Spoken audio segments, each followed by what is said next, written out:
আইএসের তাণ্ডবে ধ্বংসপ্রাপ্ত ইরাকের প্রত্নতাত্ত্বিক স্থান নিমরুদ পুনর্গঠনে পুরো দমে কাজ চলছে।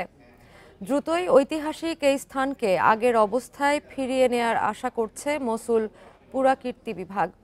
ইরাকের সাংস্কৃতিক ঐতিহ্য ধ্বংসের লক্ষ্যে ২০১৫ সালে নিমরুদ গুঁড়িয়ে দেয় আইএস জঙ্গিরা। একসময় মধ্যপ্রাচ্য জুড়ে বিস্তৃত সাম্রাজ্যের রাজধানী ছিল নিমরুদ। প্রত্নতাত্ত্বিক সম্পদে সমৃদ্ধ ছিল ৩০০০ বছরের পুরানো আসিরিয়ান এ শহরটি। ইরাকের সাংস্কৃতিক ঐতিহ্য ধ্বংসের লক্ষ্যে ২০১৫ সালে নিমরুদে হামলা চালায় জঙ্গি গোষ্ঠী আইএস। বুলডোজার, জ্যাকহ্যামার এবং ডিনামাইট দিয়ে শহরটি গুঁড়িয়ে দেয় তারা। পরে ইরাকি সামরিক বাহিনী জঙ্গিদের কাছ থেকে শহরটি উদ্ধার করে।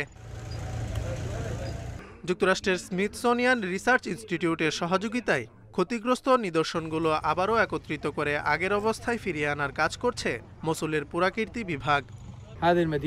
নিমরুদ শহরটি উত্তর পশ্চিমাঞ্চলের জিগুরাত, ইস্তাহার মন্দির ও নাবু মন্দির নিয়ে গঠিত। জিগুরাত গুঁড়িয়ে দেওয়ার পাশাপাশি এখানকার অধিকাংশ স্থানই বিস্ফোরণের শিকার হয়েছিল। আন্তর্জাতিক সম্প্রদায়ের সহায়তা এবং মন্ত্রণালয়ের প্রকল্পের অংশ হিসেবে শহরটির পুনরুদ্ধার প্রক্রিয়া শুরু হচ্ছে।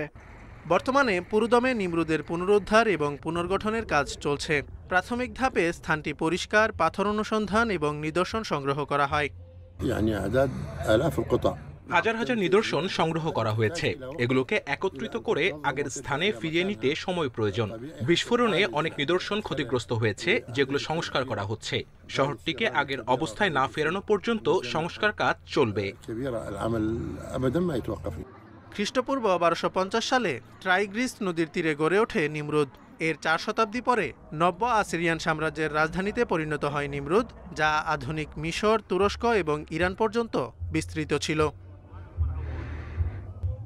Zobayer Hussain, independent news.